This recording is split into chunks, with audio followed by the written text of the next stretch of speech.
우리가 지난주에 예수님께서 예루살렘에 올라가셨던 초막절에 예루살렘에 올라가셔서 하셨던 말씀을 시작을 했습니다. 하지만 사실은 예수님이 하셨던 설교의 시작 부분은 오늘의 말씀부터 시작되어집니다. 예수님이 초막절에 예루살렘에서 많은 말씀들을, 많은 주제의 말씀을 선포하시는데 그 첫 이야기를 시작하는 것, 그 설교의 첫 포문을 오늘 본문에서 시작하게 됩니다. 우리 19절 말씀 같이 읽어보겠습니다. 19절입니다. 시작.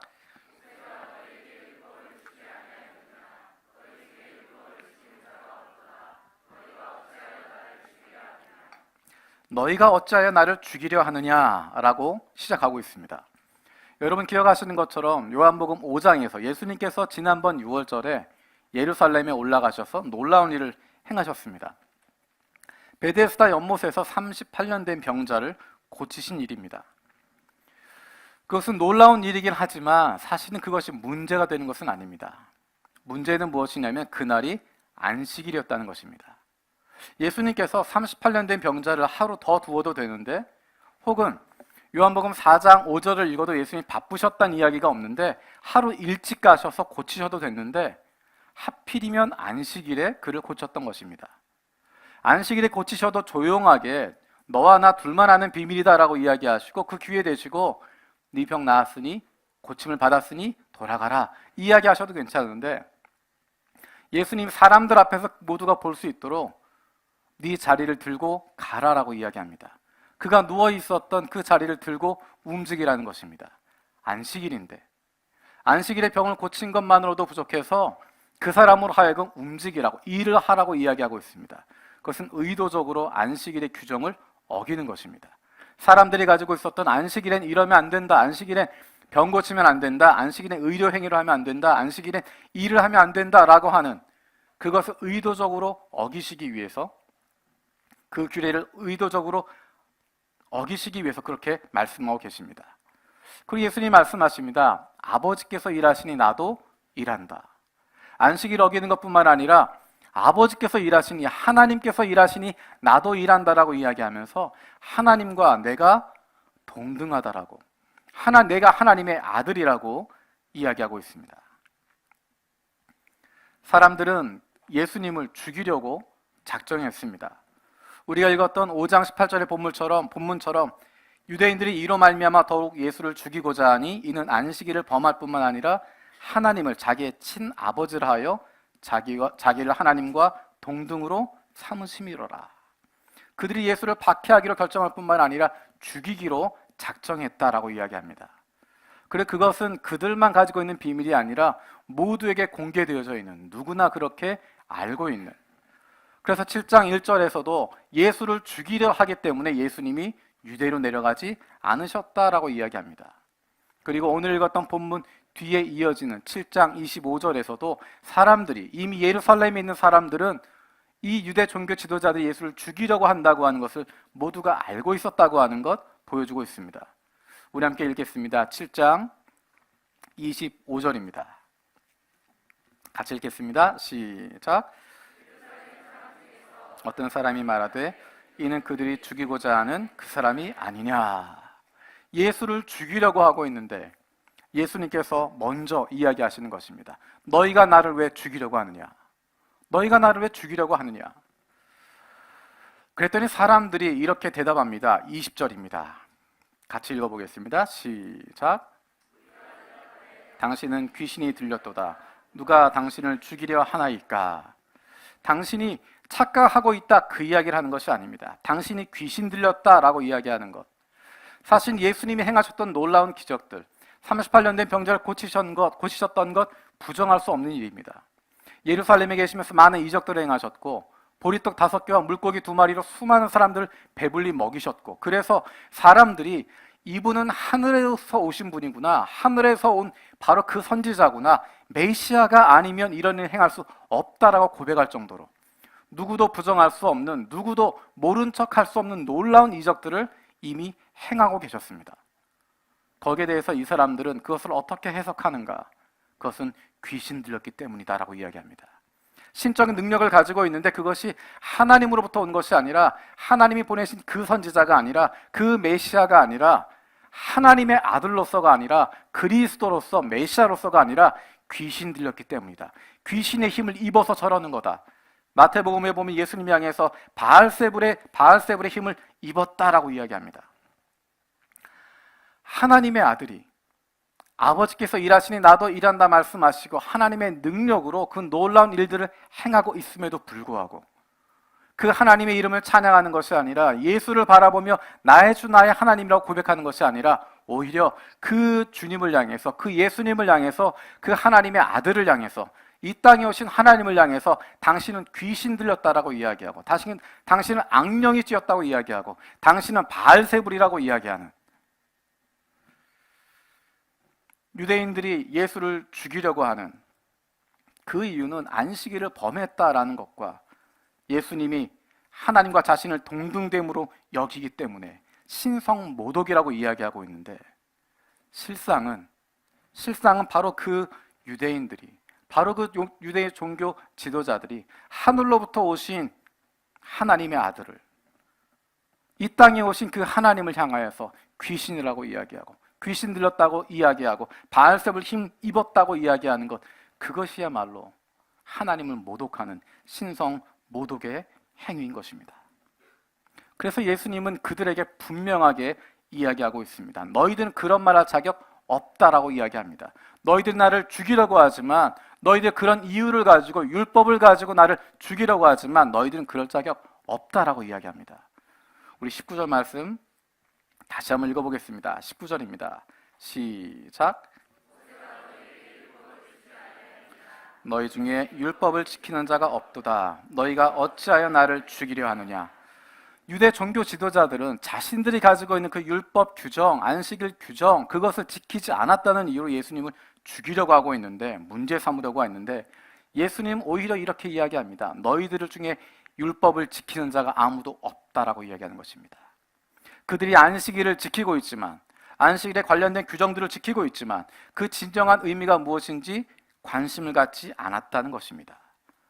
단순히 문자만 생각하고 자기들 만들었던 규정 그것만 생각하고 밖으로 드러나는 행위 거기에만 관심을 두고 있었고, 자신들이 바라보고 있었던 기준 그것만 바라보고 있었지, 하나님이 왜 안식일을 주셨는지, 안식일을 통하여서 하나님이 사람들에게 주시고자 하는 것이 무엇인지, 하나님의 마음이 무엇이었는지, 율법을 통해서 하나님이 그의 백성들에게 원하시는 것이 무엇인지 거기에 대해서는 관심을 갖고 있지 않았다는 것입니다. 예수님께서 안식일에 병자를 고쳤다고 하는 치료 행위 거기에만 집중해서 자신들이 가지고 있는 판단 기준에 벗어나기 때문에, 그래서 안식일을 범했다라고 생각하고 노여워하고 그를 박해하고 그를 죽이려고 하고 있습니다. 안식일에 일하지 말라고 되어 있는데, 그래서 안식일에 치료하는 행위 하지 말라고 이야기하는데, 안식일에 다른 일들 하지 말라고 하고 있음에도 불구하고 태어난 지 8일 만에 할례를 받아야 하는 그 아이, 그 태어난 지 8일째 되는 날이 안식일이면 그날엔 얼마든지 그 아이에게 할례를 줄 수 있었습니다.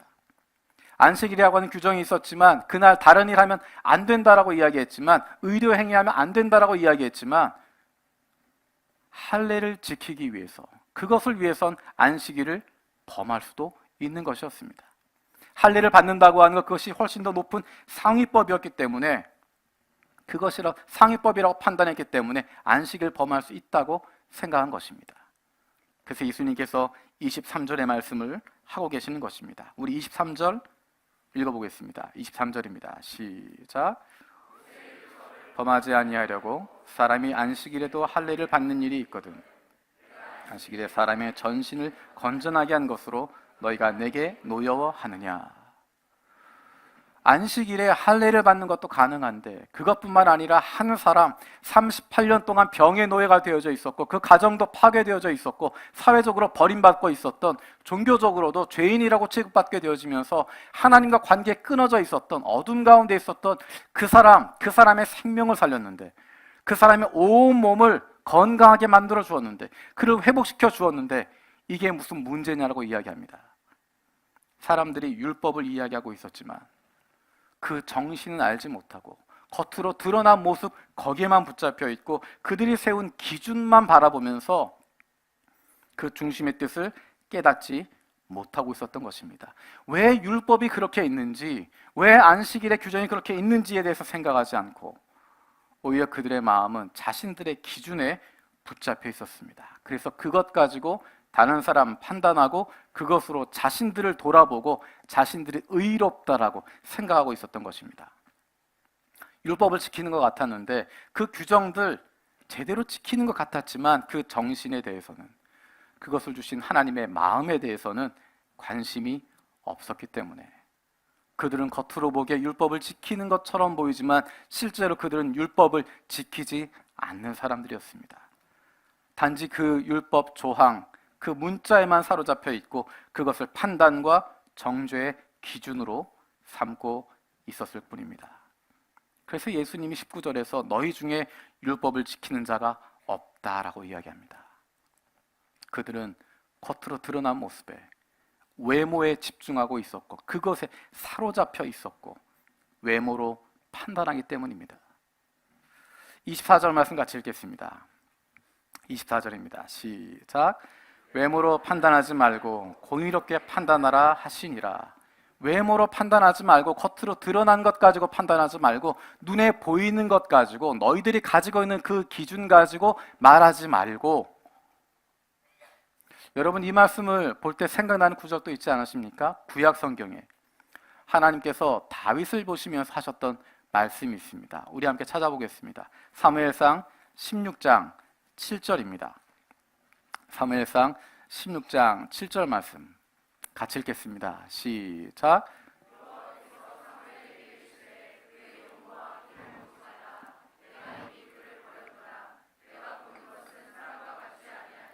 사람은 외모를 보거니와 나 여호와는 중심을 보느니라 하시더라. 사무엘상 16장에서도 하나님은 외모를 보지 않고 중심을 본다고 말씀하십니다. 요한복음 7장에서 예수님도 외모를 가지고 판단하지 말라라고 이야기하고 있습니다. 그 외모라고 하는 것은 단순한 얼굴을 이야기하는 것이 아니라, 생김새 말하는 것이 아니라 겉으로 드러나 보이는 것들, 내 눈에 보이게 되어지는 것들, 내가 판단할 수 있는 기준, 그것들 이야기하고 있습니다.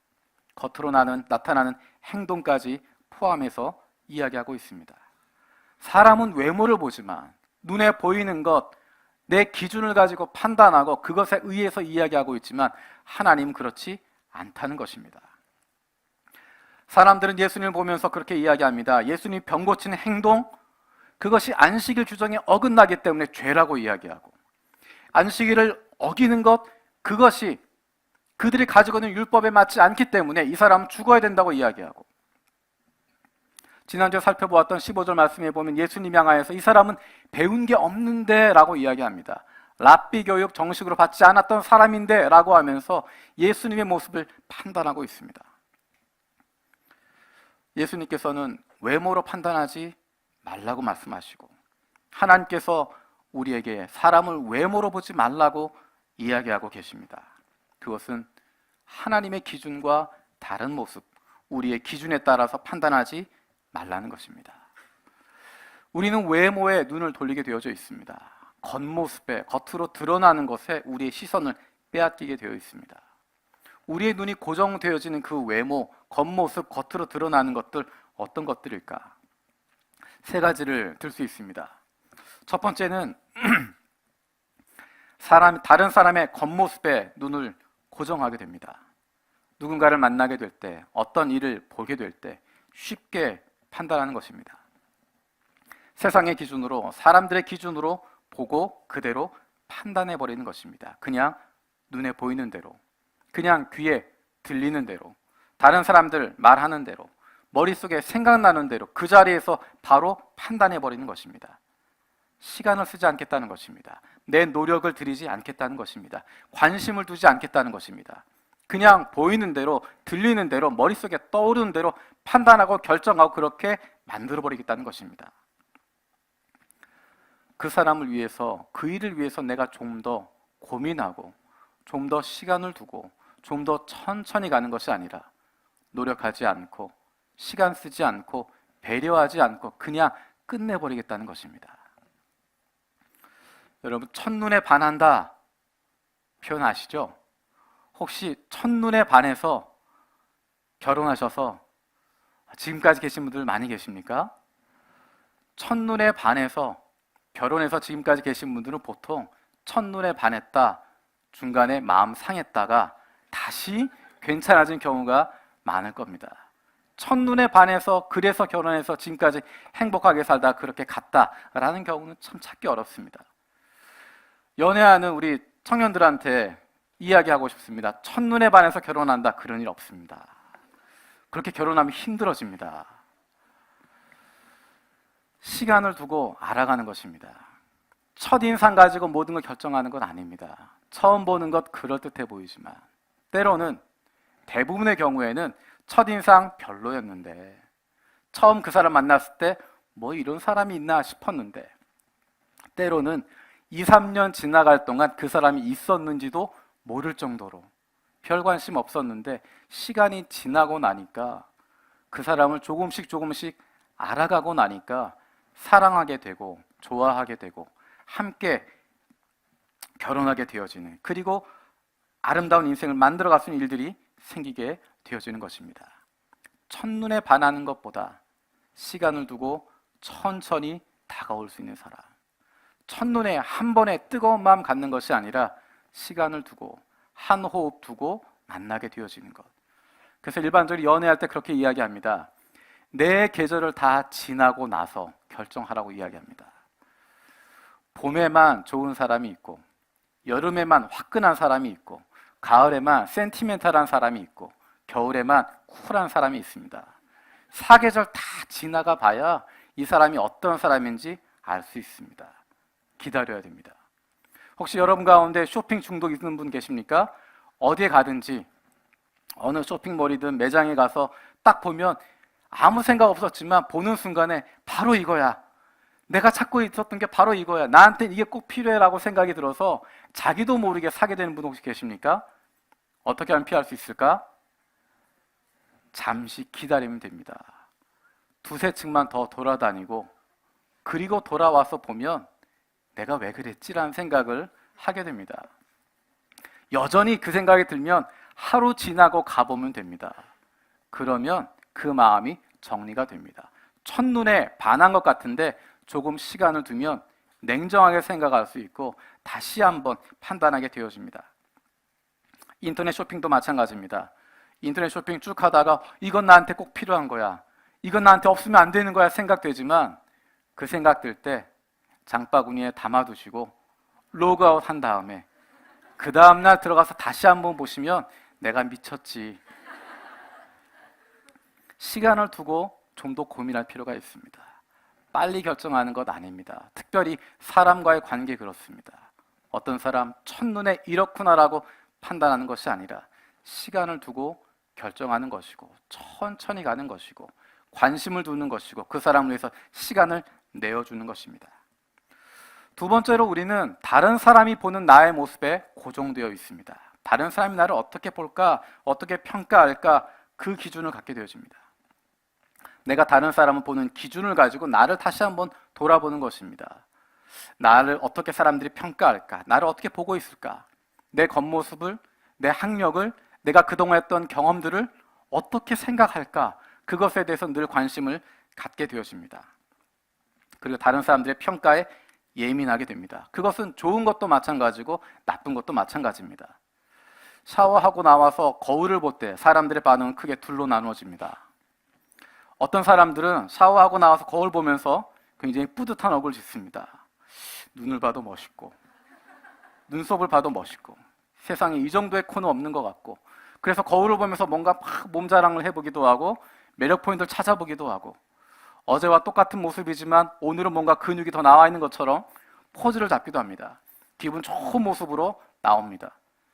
또 어떤 사람들은, 다른 사람들은 정반대 반응을 보입니다.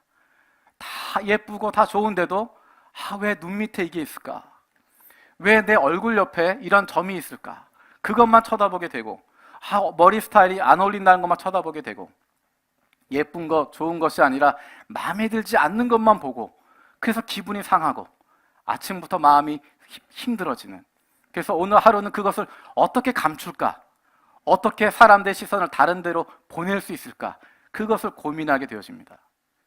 나에게 좋은 것이든 나쁜 것이든 그것에 집중하게 되어집니다. 다른 사람들이 나의 어떤 것을 보게 될까? 무엇으로 나를 판단할까? 거기에만 고민하게 됩니다. 그렇기 때문에 나의 좋은 것에 집중한다고 생각하고 또는 나의 안 좋은 점에 집중한다고 생각하기 때문에 힘들어집니다. 어떻게 행동할지도 모르게 됩니다. 그래서 누군가 나를 인정해주지 않으면, 다른 사람부터 칭찬받지 않으면, 나를 알아주지 않으면 불안해집니다. 집에서 가장 무서운 질문이 뭐냐면 나 어때? 라는 질문입니다. 뭔가가 달라진 건데, 뭔가가 달라져서 찾아야 되는데 그 정답을 빨리 이야기하지 않으면 마음 상할 수 있는, 여러분 그런 기억 있지 않으십니까? 저 어때요?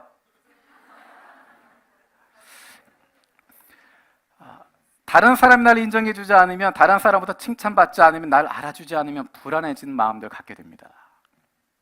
신앙이 깊어져도 마찬가지입니다. 교회를 오래 다녀도 마찬가지입니다. 사실은 목사의 입장에서도 마찬가지입니다. 담대하게 말씀 선포하고 사역하고 있지만 교인들이 나를 어떻게 생각할까? 그것에 대한 고민은 늘 가지게 됩니다. 교인들이 이 설교를 어떻게 받아들이게 될까? 혹시나 이 설교했을 때 이것 때문에 상처받는 분이 있지 않을까? 이 설교가 나를 향해서 하는 것 아닌가 생각하면서 어려워하는 분 있지 않을까? 그런 고민도 하게 되어지고, 혹시나 오해하면 어떻게 하나? 그런 걱정들을 하게 됩니다. 그래서 그렇게 걱정하지 않으려고, 그렇게 시선에 신경 쓰지 않으려고 끊임없이 노력하고 있습니다. 우리 교우 여러분도 마찬가지일 것입니다. 다른 교인들이 나를 어떻게 볼까? 다른 사람들이 나를 어떻게 평가할까? 다른 사람들이 나를 어떻게 인정해 줄까? 거기에 우리의 시선이 고정됩니다. 목사님이 나에게 뭐라고 이야기하실까? 나를 어떻게 인정해 주실까? 나를 얼마나 칭찬해 주실까? 목사님이 인정해 주지 않는 그것 때문에 힘들어하기도 하고, 다른 교인들이 나를 받아주지 않는 것 때문에 어려워하기도 하고, 내 안에 무슨 잘못된 것이 있지 않은가 스스로 고민하게 되어지는, 힘들게 만드는 것들이 있게 되어집니다. 세 번째로 우리의 시선이 고정되어지는 겉모습, 외모에는 내가 그리고 있는 나의 모습입니다. 내가 생각하는 이게 올바른 모습이야, 이게 신앙적인 모습이야, 이게 하나님이 원하시는 모습이야 라고 내가 규정하는 것입니다. 처음에는 하나님이 말씀하신 것인데, 하나님 말씀으로 시작했는데, 그래 이게 하나님이 원하시는 것이라고 시작했는데, 시간이 지나가면서 내 규정이 되어버립니다. 하나님 이걸 원하실 거야, 내가 이렇게 하는 것 하나님 기뻐하실 거야. 그래서 나의 생각으로 그것을 가두어 버립니다. 나도 모르는 사이 그것이 껍질이 되어버립니다. 딱딱하게 굳어져 버려서 이 모습만이 하나님이 원하시는 것이야, 이렇게 내가 살아가는 것이 하나님이 기뻐하시는 거야, 그렇게 내 생각으로 껍질을 만들어버리고 거기에 갇혀버립니다. 그것을 깨고 나와도 조금 시간이 지나면 다시 그런 껍질이 생기게 되어집니다. 그렇기 때문에 우리는 그 껍질을 계속 부수려고, 그것을 벗어나려고 노력해야 됩니다.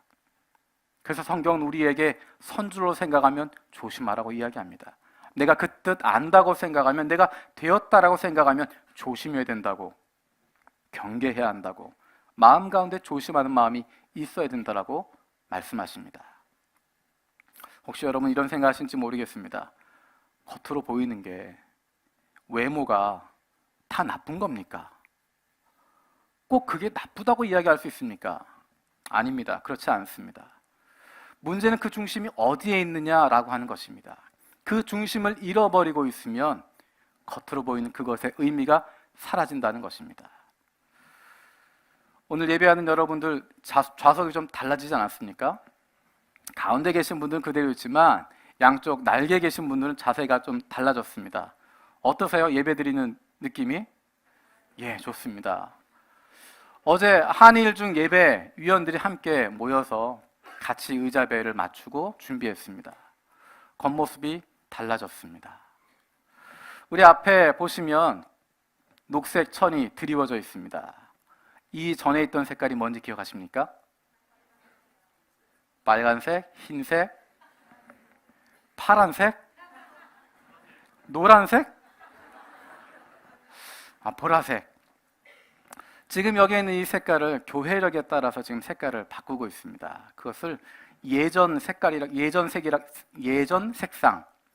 이야기합니다. 교회력에 맞춰서 그렇게 색깔을 하는 것입니다. 우리가 흰색을 사용할 때가 있습니다. 흰색을 사용하는 것은 예수 그리스도의 성탄 그리고 부활, 그때 사용하는 색깔이 예전색이 흰색입니다. 흰색이 가지고 있는 기본적인 의미는 기쁨, 빛, 즐거움, 그것을 의미하게 됩니다. 우리가 지금 앞에 있는 녹색, 이것은 성령 강림 이후에 오순절 이후에 주일에 또 일상절기에 늘 사용하는 기본이 되는 예전 색깔입니다. 영적인 성장을 의미하고 희망과 소망을 의미하고 성결과 생명을 의미하는 색깔입니다. 보라색이 있습니다. 보라색은 대림절 기간에, 성탄절을 앞두고 있는 대림절 기간에 오시는 왕을 위한 위엄, 존엄, 기다림, 그것을 의미하는 색깔이고, 또 한 가지는 사순절 기간 동안, 부활절을 앞두고 있는 사순절 기간 동안에 청결과 영적인 씻음, 참회, 그런 것을 뜻하는 색깔로 사용됩니다. 붉은색을 사용할 때가 있습니다. 고난주간에 우리가 붉은색 휘장을 둘렀습니다. 그리고 성령 강림주일에도 뜨거운 성령의 불길을 의미하면서 붉은색을 사용하고 있습니다. 이렇게 네 가지의 색깔이 흰색, 녹색, 보라색, 붉은색, 이 네 가지의 색깔이 예배를 위해서 사용되고 있습니다. 단순히 예쁘다 그런 것이 아니라 그 중심에 하나님을 향한 의미가 담겨 있기 때문에 의미가 있는 것입니다. 우리가 예배실을 바꾸는 이유, 좌석의 위치를 바꾸는 이유, 하나님에게 집중하기 위해서, 하나님에게 더 마음을 모으기 위해서 우리가 신경을 쓰는 것이고 노력하고 있는 것입니다. 아무리 좋은 것이 있다고 하더라도 그 중심에 하나님을 향한 마음이 빠져 있다면, 오늘 우리가 찬양했던 것처럼 아무리 뜨거운 열정이 있어도, 아무리 힘찬 찬양이 있어도 그 안에 예수 그리스도에 대한 사랑이 빠져 있다면 아무런 의미도 지니지 못하는 것입니다. 사람들은 외모로 사람들을 겉으로 드러나는 모습으로 밖으로 보이는 것으로 판단합니다. 다른 사람도 그렇게 하고 우리도 그렇게 살아갑니다. 하지만 하나님 그 중심을 보신다고 말씀하십니다. 하나님께서 다윗을 선택하신 이유, 그것이 다윗이 다른 형들보다 더 컸기 때문도 아니고 그 외모가 형들보다 잘났기 때문도 아니었습니다. 형들보다 많이 배웠기 때문도 아닙니다. 형들보다 많은 것을 가졌기 때문도 아닙니다. 단지 하나님은 그의 중심을 보셨기 때문입니다. 다윗의 중심 가운데 자신의 실력을 의지하는 것이 아니라 하나님의 이름을 의지할 수 있는, 하나님을 의지하는 사람이었기 때문에 어떠한 상황 속에서도 하나님을 의지하는 그 마음을 잃어버리지 않는, 하나님을 의지하는 마음의 중심이 흔들리지 않는 사람이었기 때문에 밖의 상황이 힘들고 어려울 때뿐만 아니라 어쩌면 하나님 앞에 부끄러워서 나가지도 못할 만큼 자신이 죄인임에도 불구하고, 내가 죄를 범하였고 죽을 수밖에 없는 죄인이라고 생각함에도 불구하고 하나님을 떠나지 않고 하나님 앞에 나아가서 무릎 꿇을 수 있는, 하나님을 그 중심 가운데 두고 흔들리지 않는 그 마음, 전적으로 하나님을 신뢰하고 전적으로 하나님을 사랑하는 사람이었기 때문에 하나님 그 중심을 보고 다윗을 선택하셨던 것입니다. 예수님께서 사랑하셨던 제자 베드로를 회복시키시는 것도 그의 중심을 보시고 그것을 회복시키시는 것이었습니다. 겉으로 드러나는 사건, 그가 3번이나 예수님을 부인했던 사건, 3번이나 예수님 모른다고 이야기하고 부인할 뿐만 아니라 저주하면서 도망쳤던 그 실패, 거기에 집중하는 것이 아니라 어쩌면 내가 예수님을 향해서 내 목숨까지 내어놓겠다고 이야기했는데 이렇게 실패했구나, 이렇게 무너져버렸구나, 무너져버린 실패자의 자존감, 거기에 집중하지 않으시고 네가 나를 사랑하느냐, 중심을 붙잡아 주시고 다른 것이 중심이 아니라, 겉모습이 아니라, 했던 일이 아니라, 그가 성취한 그것이 아니라 그 중심 가운데 있어야 할 예수 그리스도를 향한 사랑, 그것을 다시 한번 확인하고 계시고 그것을 붙잡아주고 계십니다. 신앙의 겉모습만 가지고는 부족합니다. 우리가 예수 믿는 것, 종교적인 옷을 입는 것 아닙니다. 그럴듯하게 겉모습 꾸미는 것, 뽐내고 행세하는 것 아닙니다. 우리는 예수님을 통해서 진정으로 하나님을 만나기를 원하는 것이고 하나님의 사랑을 깨닫기를 원하는 것이고 그 기쁨을 누리면서 살아가기를 원하는 것입니다. 그럼 어떻게 하면 겉모습으로 드러나는 것, 눈에 보이는 것, 그 외모에 자꾸만 집착하게 되는 것, 거기에서 벗어날 수 있을까? 두 가지가 있습니다. 첫 번째는 먼저 내 상황을 인정해야 됩니다. 누구나 나름대로 겉모습에, 외모에 집착하는 부분들이 있습니다. 왜냐하면 그것이 편하기 때문입니다. 가만두어도 그렇게 되기 때문입니다. 굳이 노력하지 않아도 되기 때문입니다. 나도 모르는 사이에 우리는 눈에 보이는 것에 집착하게 됩니다. 내 마음에 있는 대로 보게 됩니다. 그리고 그렇게 해석하게 되어집니다. 조금 전에 읽었던 사무엘상의 말씀에서도 심지어 사무엘도 하나님의 말씀을 받고 그가 말했던 거 하나도 땅에 떨어지지 않았던, 하나님과 그렇게 가까웠던, 하나님의 마음에 있었던 사무엘도 자기의 기준을 가지고, 자기 생각을 가지고, 자기가 있었던 기준을 가지고 다른 사람들을 보고 있었던 것, 우리는 발견할 수 있습니다. 어떤 색의 렌즈를 끼고 있느냐에 따라서 사물을 보는 것이 달라지게 됩니다. 여러분이 영화에 대해서 관심 있으시면 공부해야 될 내용 중에 한 가지가 몽타주 기법이라고 하는 것이 있습니다. 우리가 보는 대부분의 영화들, TV 드라마들, 영상물들은 1925년에 만들어진 포텐킴 전함이라고 하는 영화, 에이젠슈타인이라고 하는 굉장히 뛰어난 감독이 있는데 그 사람이 만들었던 그 영화에 나왔던 기법들, 그것들을 오늘날에도 계속 활용하고 있습니다. 거기에 등장하고 있는 굉장히 중요한 영화 기법 한 가지가 몽타주 기법이라는 것입니다. 그것은 어떤 것이냐면 두 개의 장면을 연속해서 보여주는 것입니다. 그러면 사람들의 머릿속에는 그 두 개를 연결시켜서 생각한다는 것입니다. 포텐킨 전함에서 가장 유명한 장면이 오데사 계단이라고 하는 장면입니다. 시위대를 진압하는 군대의 모습과 시위대의 모습을 대조시켜서 보여주게 됩니다. 그래서 더 비참한 모습으로, 더 안타까운 모습으로 보게 해줍니다. 여러분 표정 보니까 러시아 감독 가운데 크레쇼프라고 하는 감독이 있습니다. 그 사람이 만들었던 효과가 있는데 여러분에게 딱 맞는 부분입니다. 멍한 표정으로, 무뚝뚝한 표정으로 있는 사람이 있는데 그 다음 장면으로 다른 장면을 보여주는 것입니다. 예를 들어서 여러분의 얼굴을 그대로 보여주고 그 다음 장면에 부패의 모습을 딱 보여주면, 그리고 다음 장면에 다시 한번 여러분의 무표정한 표정을 보여주면 사람들이 뭐라고 해석하게 될까요? 그 장면을 보면서 배고파 보이는구나. 무뚝뚝한 표정인데 똑같은 무뚝뚝한 표정이지만 중간에 들어가 있는 장면에 따라서 뒤의 장면을 해석하게 됩니다. 만약에 그 중간의 장면 가운데 귀엽게 놀고 있는 어린 아이의 모습이 보여지고 무뚝뚝한 여러분의 모습이 보여지면 어떻게 해석할까요? 이 사람들은 마음속에 기쁨이, 행복함이 가득하구나 생각하게 될 겁니다. 또 그 가운데 장면 가운데 장례식장의 모습을 보여주고 다시 무뚝뚝한 여러분의 모습을 보여주면 사람들이 어떻게 해석할까요?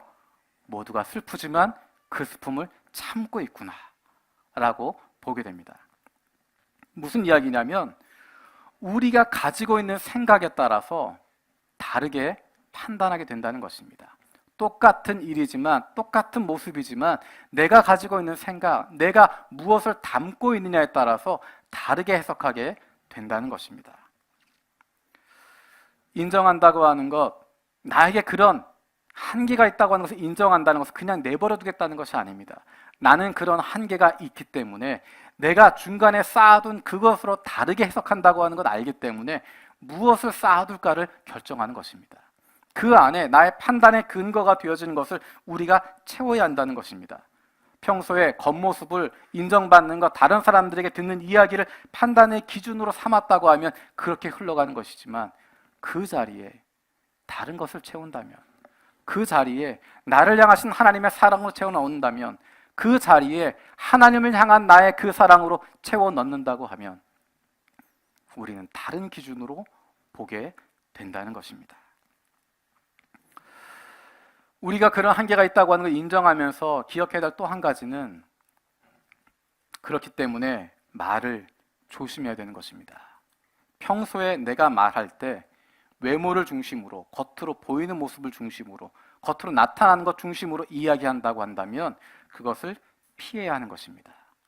특별히 교회 안에서, 가정 안에서 자녀에게도 겉모습을 가지고, 겉으로 드러나는 것 가지고, 대표적인 예가 야, 너 시험 잘 보니까 좋다, 공부 잘하니까 사랑스럽다, 그것이 아니라 네가 그렇게 열심히 하는 모습이 좋다, 네가 그렇게 하나님이 주신 시간 동안 열심히 하는 그 모습이 너무너무 좋다, 그렇게 칭찬하는 것. 그냥 눈에 보이는 결과, 내가 가지고 있는 판단, 겉모습, 외모, 그것으로 판단하고 이야기하는 것이 아니라, 그것을 표현하는 것이 아니라 그 중심에 있는 것들을 보려고 노력하는 것입니다. 특별히 교회 안에서, 가정 안에서 다른 사람 외모 가지고, 다른 사람 겉모습 가지고 그렇게 이야기하는 것이 아니라 그 사람의 중심을 볼 수 있도록 노력해야 됩니다. 어떻게 하면 그것을 극복할 수 있을까? 두 번째는 하나님께 물어보는 것입니다.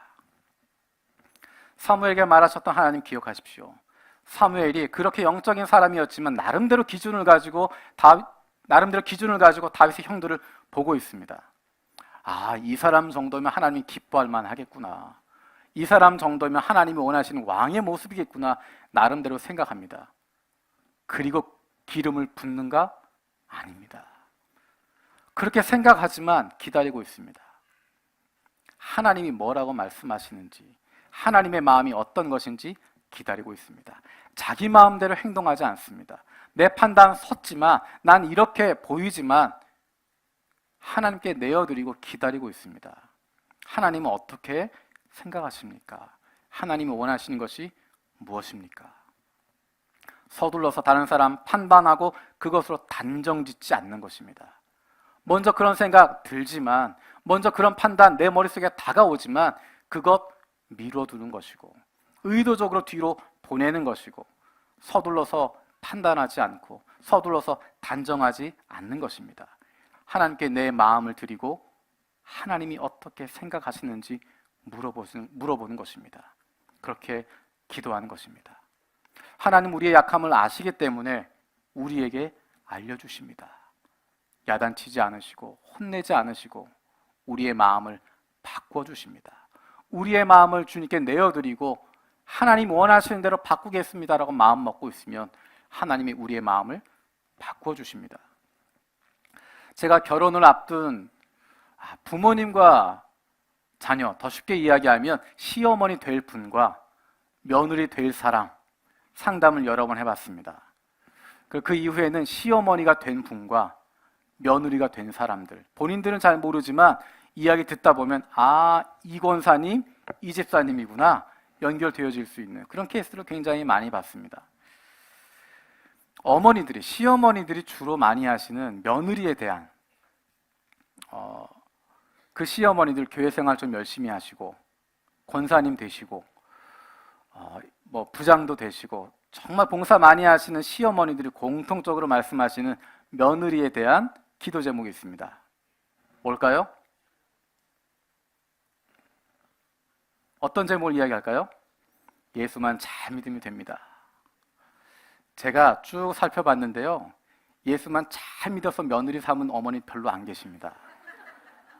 예수만 잘 믿으면 된다라고 이야기하는데 그거는 감추어진 거짓말이고 그 뒤에 굉장히 많은 게 있습니다. 제가 그 며느리들 쭉 살펴보니까 그렇게 이야기했던 권사님들 나중에 아들 장가 보내고 또 며느리들 쭉 보니까 예수만 잘 믿는 사람은 별로 없고요, 예수 안 믿는 거 빼놓고 다른 거 다 갖춘 사람이 더 많습니다. 다른 게 좋으면 예수 안 믿어도 괜찮은 사람들이 훨씬 더 많습니다. 사위에게도 마찬가지죠. 사위, 예수만 잘 믿으면 된다. 실상은 그렇지 않습니다. 예수만 잘 믿는 사위들 잘 결혼 못합니다. 특히 교회에서 열심히 봉사하시는 장로님들, 권사님들일수록 예수만 잘 믿는 청년 별로 좋아하지 않습니다. 교회는 안 다녀도 돈 많이 벌고 건강하고 좋은 회사 다니는 사람 거기에 마음을 두지 예수만 잘 믿는 청년 찾아보지 않습니다. 왜 그럴까요? 내 마음 가운데 있는 욕심 분명히 있습니다. 그래서 하나님께 아릴 필요가 있습니다. 하나님, 우리 사랑하는 자녀가 행복하기 위해서 내가 보기엔 경제적으로도 좀 안정됐으면 좋겠고 건강도 있으면 좋겠고 이 딸이 시집가서 그 시부모에게 사랑받을 수 있도록 그 시부모가 좀 좋은 사람이면 좋겠고 구체적으로 솔직하게 하나님께 말씀드리는 것입니다. 하나님, 내가 이런 기도 제목들이 있습니다. 솔직하게 기도하고 내가 이렇게 기도하지만 하나님이 원하시는 대로 인도해 주십시오. 내 마음을 바꿔주십시오. 그렇게 기도하면 하나님께서 그 마음을 움직여 주십니다. 그러면 그 마음 가운데 정말 중요한 것이 무엇인지 깨닫게 해주시고 내가 미처 보지 못했던 그 사람의 장점들, 좋은 점들을 보게 해주시고 하나님 이 사람 이래서 기뻐하시는구나 깨닫게 해 주시는 것입니다. 우리의 판단, 우리의 생각 하나님께 맡기고 내가 그대로 이야기 드리면서 하나님, 나는 우리 자녀가 이랬으면 좋겠습니다. 하나님, 나는 이런 사람들이었으면 좋겠습니다. 내 마음 그대로 말씀드리고 하나님이 그것 처리하실 수 있도록 하나님의 마음으로 내 마음을 바꿔주시도록 기도하는 것입니다. 하나님, 그분은 의뢰하고 신뢰하는 사람 그들의 마음을 지켜주시고 그들을 평강으로 인도해 주십니다. 어떻게 우리를 바꾸실까? 어떻게 우리를 달라지게 하실까? 하나님께서 우리를 가까이 하실 때, 우리가 하나님과 함께하고 있을 때, 성령께서 우리 가운데 역사하실 때 우리는 변화가 일어나게 됩니다. 성령 충만을 통해서 우리는 그것을 깨닫게 되고 하나님의 마음을 알게 되고 느끼게 되고 그것을 통해서 우리는 달라지고 변화되게 되는 것입니다. 저 여러분들이 성령 충만으로 말미암아서 하나님을 닮아가는 변화가, 하나님의 마음을 품는 기쁨이, 하나님과 함께하는 즐거움이 날마다의 삶 속에 풍성이 넘칠 수 있는 우리 모두가 되기를 축복합니다. 이 시간 기도하는 마음으로 함께 찬양했으면 좋겠습니다. 우리의 시선, 우리가 생각하는 것, 우리가 경험하는 것, 내 의지로 못 바꿉니다. 내 눈에 보이는 것, 우린 그렇게 보게 돼 있고 귀에 들리는 대로 판단하고 내가 느끼는 대로 생각하게 되는데 어떻게 그것이 달라질 수 있을까? 성령이 우리 안에 역사하실 때, 성령께서 우리를 변화시키실 때 그것이 가능해집니다. 우리가 기도해야 될 제목이 바로 그것입니다. 성령이여, 우리 가운데 임하여 주셔서 우리의 생각을 바꿔주시고 우리의 기준이 달라지게 하시고 우리의 시선이 변화되게 해주십시오. 하나님의 마음을 품게 해주시고 하나님을 닮아가게 하시고 하나님과 함께하는 사람들 되게 해주십시오. 성령이 함께 하실 때, 성령 충만할 때 그 일들이 일어날 줄로 믿습니다. 우리 기도하는 마음으로 함께 찬양 드리겠습니다. 거룩하신 성령이여,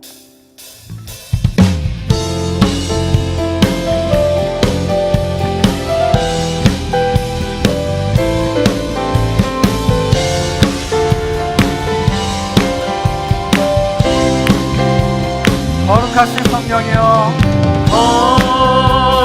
거룩하신 성령이여, 우리에게 임하소서. 우리에게 임하소서. 성령에 불러오셔서 성령에 불러오셔서 세상 없는 마음 태우소서. 손 들고 주를 바랄 때 성령이여, 성령이여, 성령이여 임하소서. 거룩하신 성령이여, 거룩하신 성령이여,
성령이여 임하소서. 성령이여, 성령이여, 성령이여 성령이여 성령이여 임하소서. 우리 시간 함께 기도하려 원합니다. 지금 찬양했던 것처럼 우리의 마음 바꿀 수 있는 것, 외모에 집착하게 되어지고 겉으로 드러나는 모습, 거기에 사로잡혀 있는 우리의 시선이 벗어날 수 있는 것, 그것 벗어나고 하나님이 보시는 그 중심에 맞출 수 있는 것, 오직 성령이 우리 가운데 충만할 때, 그래서 하나님의 마음을 품게 되어질 때, 그래서 하나님을 닮아가는 변화가 일어나게 되어질 때, 하나님과 함께하게 되어질 때 우리 가운데 그런 변화가 일어날 줄로 믿습니다. 이 시간 기도할 때 하나님, 성령님 우리 가운데 임하여 주셔서 성령 충만으로 우리의 인생을 붙잡아 주셔서 우리가 하나님을 닮아가는 변화가 일어나게 하여 주시고 하나님의 마음을 품는 기쁨이 있게 하여 주시고 하나님과 함께하는 즐거움이 날마다 삶 속에 풍성이 넘치게 하여 주셔서 겉모습에 사로잡히는 것이 아니라 외모에 잡혀있는 것이 아니라 그 중심을 바라볼 수 있는 믿음의 사람들 되게 해달라고 이 시간 함께 기도하겠습니다. 살아계신 아버지 감사드립니다. 아버지 하나님, 이 시간 주님 간절히 기도드립니다.